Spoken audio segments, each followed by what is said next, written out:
Hello everyone, this is Deborah Richardson, and today I am putting the AP in Happy where accounts payable teams are empowered to protect the vendor master file from fraud. This podcast will give a voice to accounts payable team members by talking about the growing reality of cyber attacks in their world and which vendor setup and vendor management techniques they can apply to protect the vendor master file from fraud. Are you or your team performing all possible vendor validations? Do you know which documents have the key data you need to confirm that the vendor you are about to create or update is real? Be sure by downloading the vendor validation reference list. It also has links to all the resources listed. Download at www.Debra, D-E-B-R-A, R. Richardson, RICHARDSON.com. Back talking about vendor self-registration portals this week, this time expanding on one of the 3 ways to increase vendor adoption that I recommended in episode 85, and that was by not making it complicated or keeping it simple. Keep listening.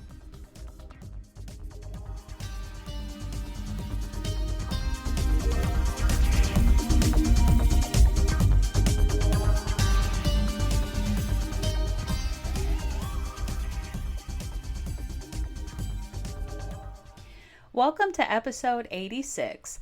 Don't make your vendor self-registration portal too complicated or vendors won't register. In last week's podcast, episode 85, which was titled 3 Ways to Increase Vendor Adoption for Your Vendor Self-Registration Portal, one of the 3 recommendations was to not make the portal too complicated.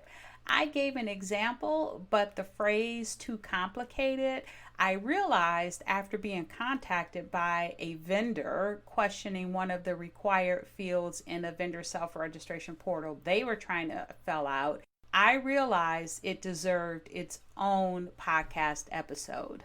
And I have to tell you, in addition to this podcast, I have a website that has blog posts, and those blog posts, along with some other content on my site, attracts a lot of visitors. And I didn't realize that the vendors are going on there too. And I do have a little chat box that I respond to during the day if you have questions. And actually last week I had one from a vendor who was trying to complete the registration in one of their clients' portals, and they got stuck. So they went out on the web, searched for something, found me, found my chat bot, asked me specifically if I knew what they needed to enter in a specific field, and I believe the field was SAP duplicate vendor ID. It was a required field and it was there for the vendor to complete.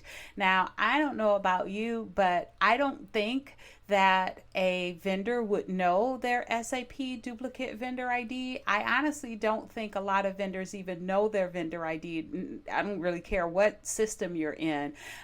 But if you require a vendor ID in a vendor registration portal, you usually include some instruction on how to find it. Now, I don't know if maybe they did provide some instruction on how to find the SAP duplicate vendor ID or not, and that this person just wasn't taking advantage of it. But I will say that anytime someone has to stop, a vendor has to stop filling out the registration and go to the internet and try to search to see what is required in the field that's in this portal, and it's a required field, then you've got a huge potential for that supplier to just exit that registration halfway through or wherever they stopped at and not return. So now there's an abandoned registration that someone on your team or someone on that company's team is going to have to follow up on and really just create more work. So again, after that, I figured that this subject required its own podcast. So let's think about it first from the vendor side. Newton's third law is for every action, there is an equal and opposite reaction. So what does that mean related to accounts payable or AP implementing a vendor self-registration portal? Well, it means that for every AP vendor portal implemented, there are accounts receivable or ART members or finance managers in my recent contact that I just mentioned before that must register in the portal and maintain their vendor profile. That's what it means. And then you also have to think about the fact that your vendors have your one vendor self-registration portal, and then they have another for equally large and important client that can say, hey, you register in this portal or you don't get paid. And then another and another, and pretty soon they have many portals that they must register in and maintain their profile. And I wasn't even talking about those portals that are out there to submit invoices or POs. And so you put all that together and you have a lot of portals that the AR team members or other team members at your vendors need to maintain. So make it as easy as possible to get what you need and make successful payments, remain compliant with regulatory agencies, and reduce fraud risk. So here are some tips based on my experience implementing a vendor self-registration portal and also helping clients design vendor self-registration portals. So here are some tips to keep it simple and make registration easier. So the first one, and it is huge, it's reduced the number of fields. So think about whether you really need to put every vendor process into the portal. Yes, the vendor needs to complete their data in order to set up their vendor record and be paid.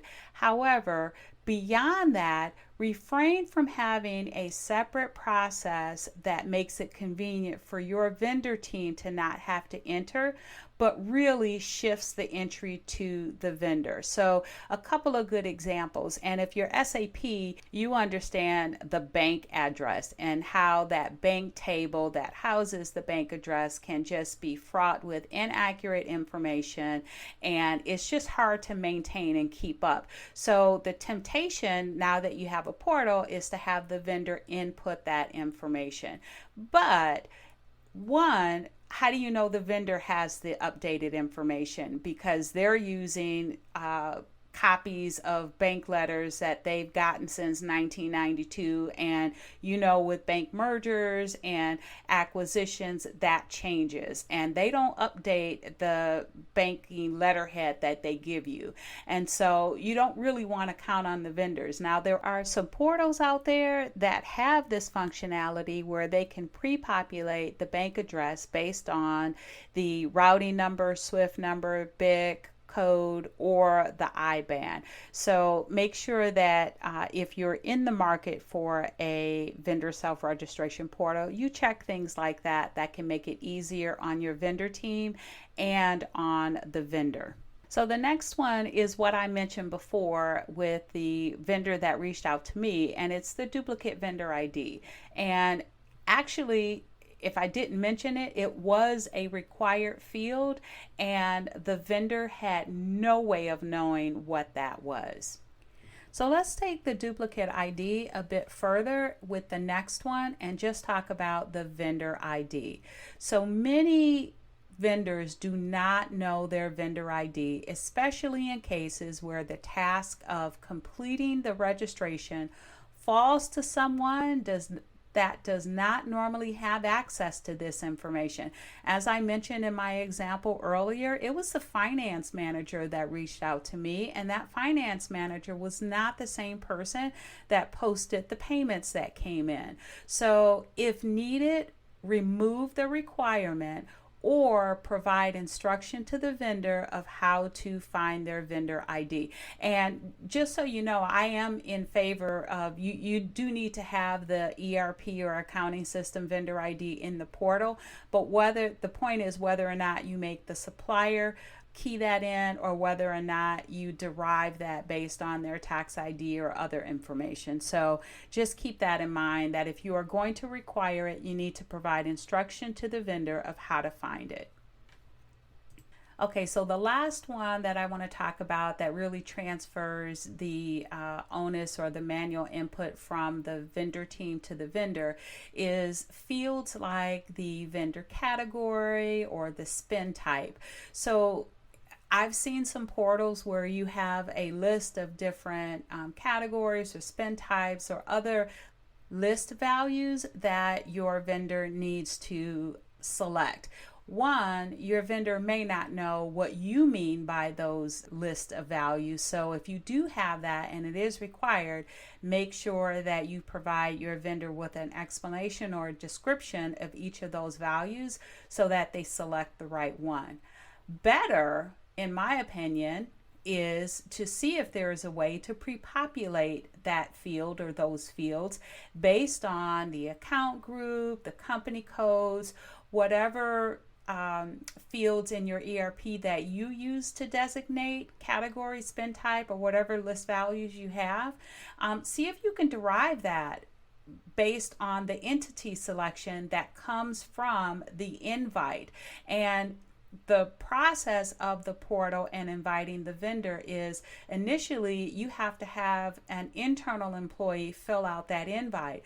Well, that internal employee is filling out the account group, the company code, the purchase org, those things that your vendor won't know. So see if you can derive those list values, the correct one, based on what your internal employee selects, or put that field on the invitation so the internal employee that's sending the invitation can populate that value.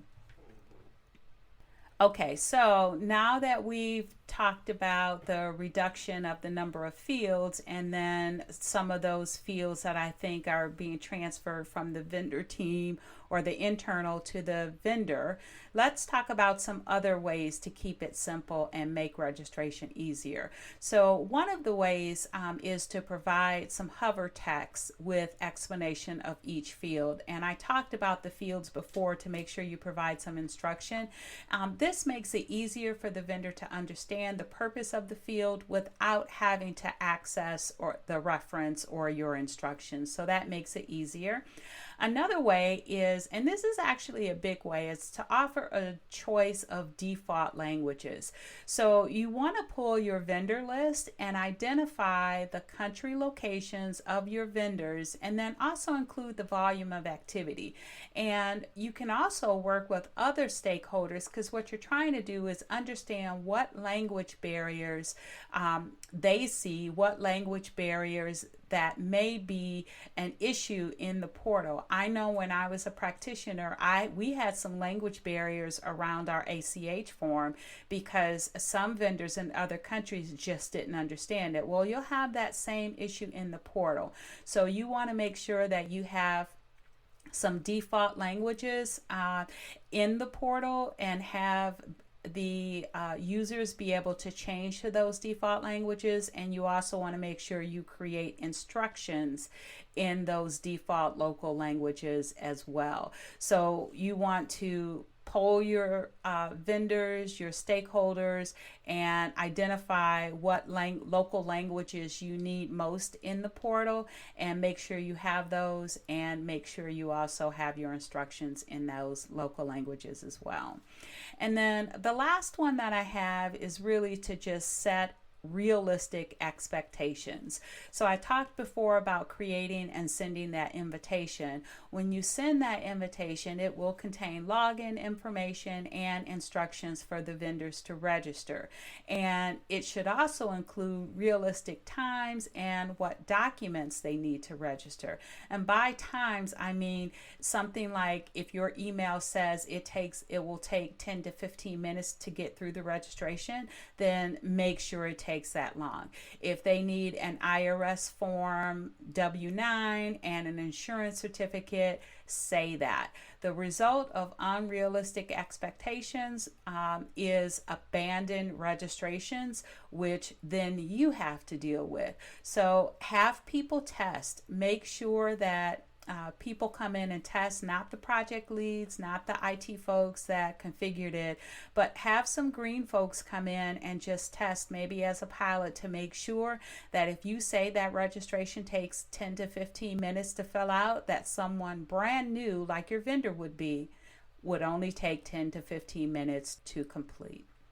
So that was it. And I just want to point out that I love vendor self-registration portals. I think they are a great investment for AP to standardize and reduce fraud from the vendor setup and maintenance function. But let's also make it an equally great investment for your vendor and provide them with a simple, secure way to ensure that they get their payments successfully and on time. And if you want more information on a vendor self-registration portal journey, please see my on-demand webinar recording. It's called A Journey, Implementing a Vendor Self-Registration Portal. You'll be able to listen to the recording, download the presentation, and also a free Excel template for a portal candidate evaluation. And I'll put a link to that in the show notes. So thanks everyone. I hope you enjoyed the 86th episode of the Putting the AP in Happy podcast, where accounts payable teams are empowered to protect the vendor master file from fraud. Don't forget to check the show notes for the links mentioned in the podcast. If you enjoyed this episode, consider subscribing and writing a review of my podcast on the platform that you use to listen. Stay happy.